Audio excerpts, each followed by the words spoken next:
Hello there, Kevin here with another episode of the Feel Good English podcast. Today's lesson is about choosing yourself and not letting other people choose you. If that sounds confusing, it won't at the end of the episode. I'm going to talk about a book called Choose Yourself by James Altucher. James is a writer, podcaster, and successful businessman, and he gives great ideas on life and business, and he does it in a very balanced way. I really like his style, his ideas, and the book is awesome.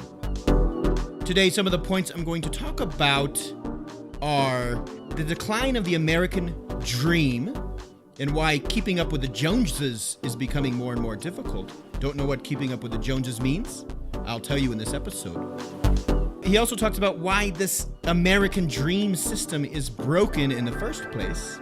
Another big idea from this book is why we have a strong fear of rejection. For you English learners, fearing rejection is a big problem, especially if you lack confidence. And in the book, he'll tell you some ways that you can get over your fear of rejection. He also says that we have become very submissive, and he even gives an example of a study that was done proving how submissive we are as a society. And he gives some tips on how you can reverse this submissive behavior. I'm going to talk about how we can train our idea muscle and become more creative. This could help you if you want to start a business, an online business. This can also help you be more effective at work. You could become an idea machine. Another big idea, how we constantly live our lives time traveling and what we can do to live for the now, live for the moment. Do you find yourself constantly living in the past or living in the future, worrying about the future and regretting what you did in the past? That's not good. I'll give you an idea in this podcast episode of how you can become more present in the moment. And lastly, James talks about a term called pseudocide, and not how to commit pseudocide. I'll tell you about what pseudocide is and how not to commit it. Choose Yourself by James Altucher is the focus of this episode. If you want a transcript to this and other Feel Good English podcast episodes, go to feelgoodenglish.com/member, and you will find out how you too can become a Feel Good member and join us over at Feel Good English, which gives you access to the transcript so you can supercharge your English learning. So let's get into the episode and let's choose ourselves.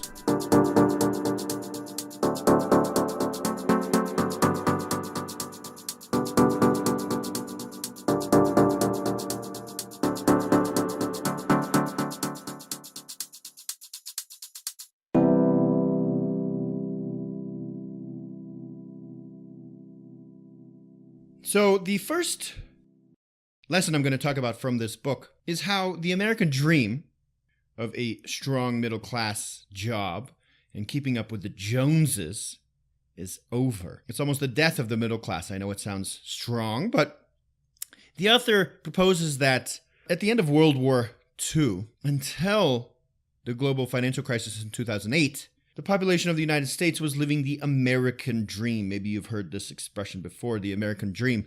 The American dream is having a nice house, a couple cars, a dog, a family.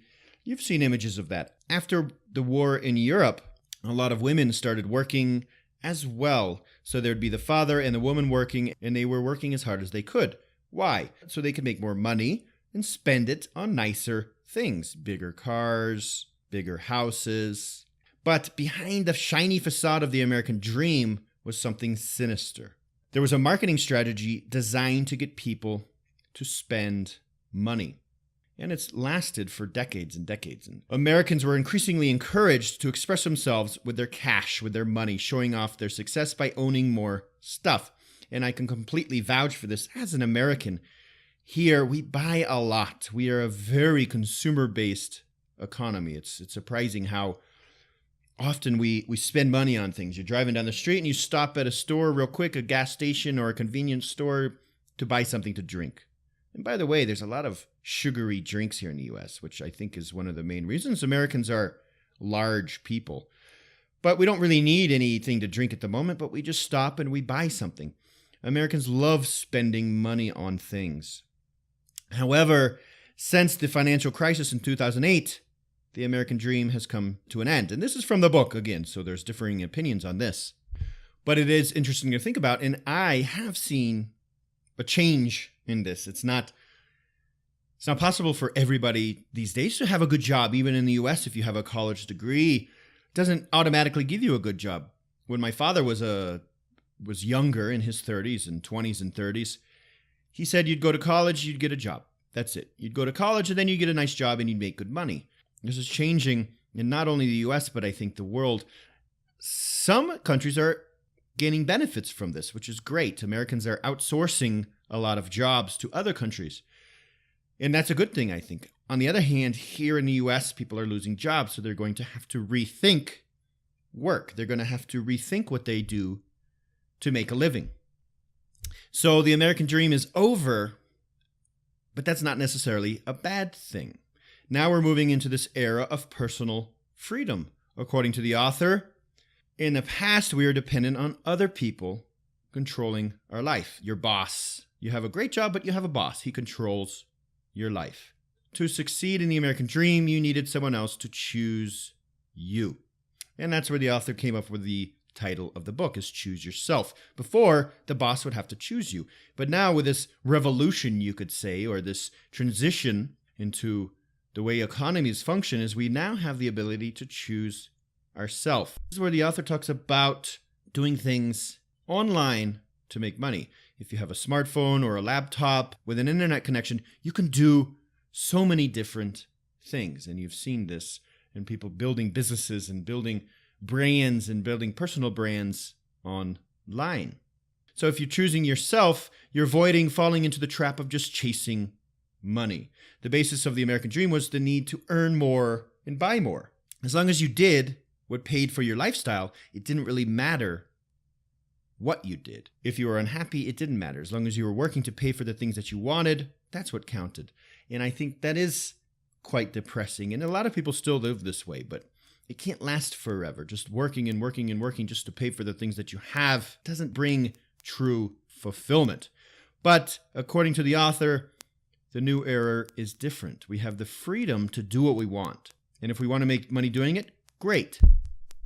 Another very interesting point is that our fear of rejection means we are forever waiting on someone else to decide our fate. You ever been at a coffee shop and you saw somebody who you thought might be the love of your life? You probably did nothing about it. You would rather that person get up and come talk to you. Why? Because you don't want to be rejected and feel embarrassed. So you sit there and nothing happens and the love of your life is gone forever. This fear of rejection is behind our feeling that we have to let others choose us. Most of us simply don't believe we're good enough. We don't believe that we're powerful enough or handsome enough, pretty enough for this woman to actually come up to us and to like us. So we let others decide for us, our teachers, our bosses, our publishers. A very interesting study he refers to in the book was by a Yale psychology professor called Stanley Milgram. And in the study, Milgram instructed a few students to use the subway and ask people that were sitting down, passengers that were sitting down, to give up their seats for them. And as a result, 70% of the passengers gave up their seats, simply by somebody asking for their seat. So you're sitting there and somebody who's similar to you, your age, a young person comes up and says, "Hey, can I sit there?" 70% of the people got up, which was pretty amazing if you think about it. It's kind of like, why should you sit here? Of course, if they're an elderly person or somebody with difficulties, you would get up for them. But somebody just like you says, "Can I sit there?" 70% of people got up, meaning people are very submissive. People are prepared to let others determine their choices. But according to the author, we have to stop this. We have to stop letting others determine our choices. Instead of fearing rejection and letting others choose for us, we should make our own decisions and empower ourselves to choose for ourselves. One of the ways the author says that we can do this is to take care of our physical and mental bodies. One thing I like about this book is he says that it's important to take care of your mental, physical, emotional, and spiritual selves. And If you remember, this is also part of the 7 Habits of Highly Effective People by Stephen Covey. I did 7 episodes on that book, and one of the episodes is about this, is taking care of our 4 bodies. Physical would be exercising, eating right, being healthy so we can be energized and have the energy to take care of our day. And mentally, too, we could be through meditation or calming our mind so that we're not stressed out all the time. But James also gives another aid, and he refers to it as training our idea muscle, training our minds to be more creative. And one tactic he says is try to read a variety of different things every day. Could be nonfiction books or fiction books or blogs about famous people, whatever it is. Just read a variety of 4 things quickly and then write down 10 ideas you got from that. The content is not that important. Generating ideas from these things that you read and putting them down trains our brain to come up with ideas. And this can help us at work and business. And also if we want to do something online, it can help us be more creative and to come up with more creative, original ideas. It's almost like going to the gym for your mind and just coming up with new things. So reading different things and then after just writing down some random thoughts, some random ideas can be a very powerful thing. And doing this, you're training your mind to work in a way that is coming up with new ideas as opposed to worrying about pointless things. You'll even be too tired to worry about things if you're using your brain so much for positive things. Another cool point in this book is the author says we constantly live our lives time traveling. We're either regretting the past or worrying about the future, events we can't do anything about. You can't change the past. You have no idea what the future is going to be like. But time traveling and not living in the present moment leads to burnout and inhibits us from realizing our full potential. To combat this, make an effort to be in the moment, continuously focusing on the now. You might have heard this before, focusing on the now, and sometimes it's hard, but there's a tactic that I use that works pretty well. If you find yourself time traveling and you're worried about the future or regretting the past or whatever's happening, you're not focused on the present moment, look up and look around you.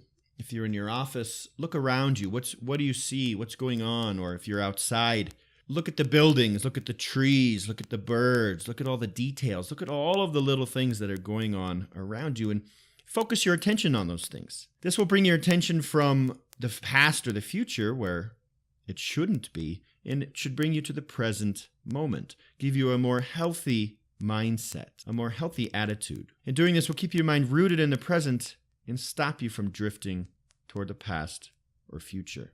And the last idea from this book is that searching for your life's purpose is pointless and stressful and can lead us to pseudocide. So be honest, are you afraid sometimes that you haven't found your true purpose? I definitely have thought that way. So no, I'm in my mid-30s and I still don't know exactly what I want to do with my life. And it can become scary.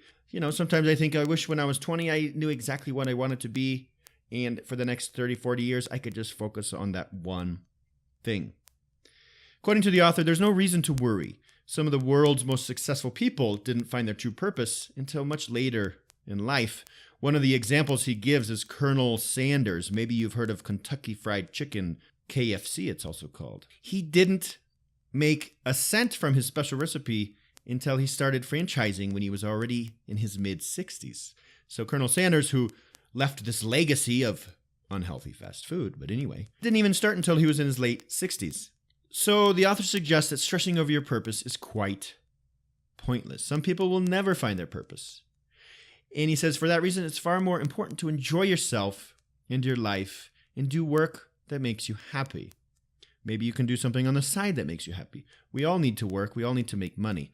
But maybe you can spend an hour or two a day outside of that doing work that makes you feel happy, doing something online, starting a blog, or making music, learning the guitar, not worrying about our big purpose. The search for purpose, striving for success, and the pressure gets to be too much. And the desire to leave it all behind, disappear, and start a new life is called pseudocide. People want to just leave everything and start all over again. But pseudocide won't make you any happier. The same stressors and pressures will still exist because they're inside of you. A tactic the author suggests: imagine that you're homeless with no goals for the future and carrying zero baggage from your past. You're there on the street, and that's it. Try to imagine the situation in as much detail. This exercise can help you forget about any of the stress you might feel and momentarily experience what it's like to be reborn, he says, with fewer troubles and anxieties. So leaving you with some last thoughts from this book. If you notice, this episode was a little different because this book is pretty different. I really enjoy this book.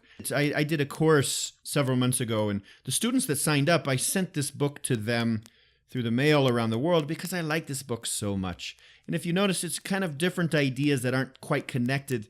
And the book talks about different things. I think he might have even taken a lot of his blog posts and things that he's written in the past and condensed them into a book. In summarizing, the main ideas from this book is this idea of working as hard as you can to buy cars and houses might not be the best route. In the U.S., we're so connected with buying things, yet these days it's becoming harder and harder. And especially if somebody else is controlling your life and you are so dependent on the things that you buy, as soon as this person doesn't choose you, you're not going to be able to buy these things. So reclaiming control of your dreams and taking full responsibility for your success and happiness is vital. To do this, you need to maintain a healthy emotional and physical foundation and establish habits and routines to help you stick to your plans. So start doing things that make you happier. If you're learning English, don't do things that somebody else chooses for you. Choose things that you want to study from. Choose things that you have fun with. Choose content that makes you happy. Don't worry about the results so much. Worry about how you feel while you're doing it. Does it stress you out? Stop doing it. Choose your own content. Believe in yourself. Nothing is more important than feeling that you are self-empowered. We've learned through society that we aren't worth much, that we need to buy things and do things that are outside of us to be better. We need to look prettier. We need to have plastic surgery on our face so we look like the person on TV. We need to buy the car that the person down the street has so we can look as good as them. But tell yourself every day how much you love yourself. That's pretty deep, but you know what? It's important. And nobody has to hear you say this. But just say, I love myself. I'm a great person. And see how that makes you feel. Soon you'll begin to notice that your happiness and confidence are increasing.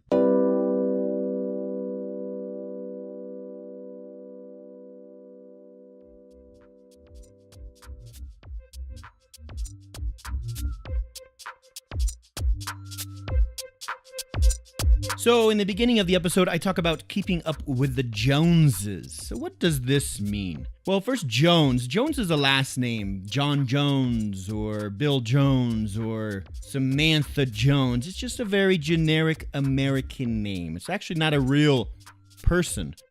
Keeping up with the Joneses means having as much as them. Keeping up with is a phrasal verb, to keep up with. To keep up with is to be equal. So if you're equal to the Joneses, it means you have what they have. Referring to your neighbor might have a nicer car, a bigger house. So if you have what they have, it means you want what your neighbor has. So keeping up with the Joneses is an expression we use in American English quite often. And in the book, he says you don't need to keep up with the Joneses. You don't have to compare your lives to your neighbors. That's not going to find you true happiness. Next vocabulary word, a shiny facade. Facade, F-A-C-A-D-E. It's probably a French word because it has that C with a little squiggly mark underneath it, that little line. A facade means you are maintaining this false image. But underneath, it's not actually what you are trying to show others. So a shiny facade is shiny, it's bright, it's great. So you're trying to maintain this shiny facade, but underneath, it's not really who you are. Maybe you're trying to keep this facade that you're rich, but you're not rich underneath. To make a living, another expression here is to make a living is how you make your money to pay for your life. It could be your job or whatever you do. How do you make a living? How do you pay for all of your expenses? What kind of work do you do? I make a living helping English learners become better English learners. That's how I make a living. How do you make a living? How do you earn money? What's your job? Another expression, elderly, an elderly person. Elderly, E-L-D-E-R-L-Y, is an old person. If somebody is elderly, it means they are old, maybe 70, 80. I would say starting with 80 years old, maybe 80 years and above is elderly. Phrasal verb, to come up with, is to create. To come up with big ideas, to come up with new ideas, to work on your idea machine, your idea muscle, is to be able to come up with a lot of innovative ideas. So to come up with is to create. Another expression, leads to burnout. Leads to burnout means to become exhausted. If you do something, if you're working 60 hours a week, 70 hours a week, trying to make as much money as possible, this will lead to burnout. You will become burnt out, exhausted, totally tired. If you think of a flame or a fire, when it burns out, there's no more energy to fuel the fire. There's no more fuel. It becomes black and out. So you are burnt out. Keep your mind rooted in the present is another expression here that I say, to root your mind in the present. Root, R-O-O-T. And in this case, rooted. Roots are what are under the tree that go into the ground. That's what maintain the structure, maintain the tree, and what bring the nutrients into the tree or the plant. So if your mind is rooted in the present, it is stable, it is established, it is connected to the present moment. So not disconnected, not thinking of the future or the past, but rooted in a moment. So the word he talks about in the book, which I've never heard of before, pseudocide. Pseudocide, P-S-E-U-D-O-C-I-D-E.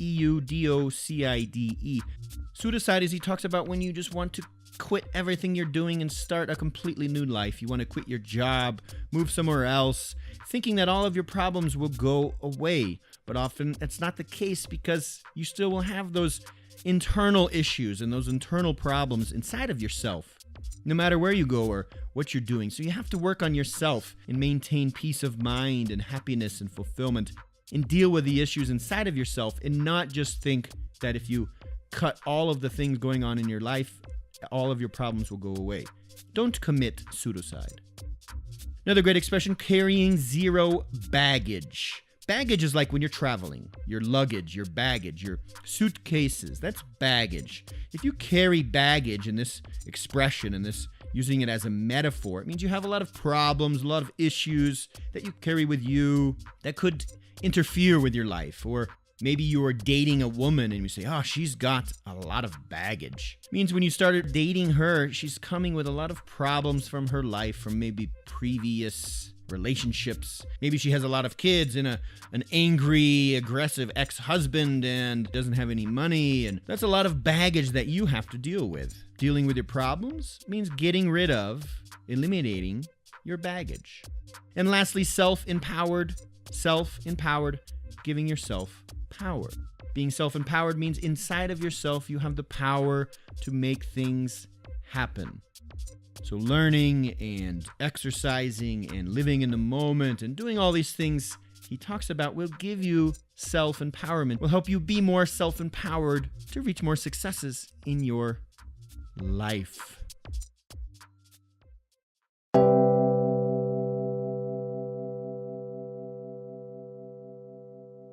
Choose Yourself by James Altucher, a great book. He also has a podcast. It's called The James Altucher Show. Easy to remember. Really, really cool interviews on that show. If you want to check out his podcast, search James Altucher. I'll also put a link on my website, feelgoodenglish.com. Thanks for listening to this episode.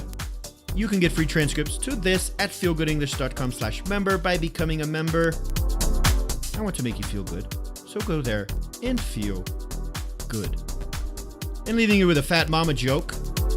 Yo mama is so fat, I took a picture of her last Christmas, and the picture is still printing. Ooh, that's rough. Choose yourself. Choose to be happy. See you in the next lesson.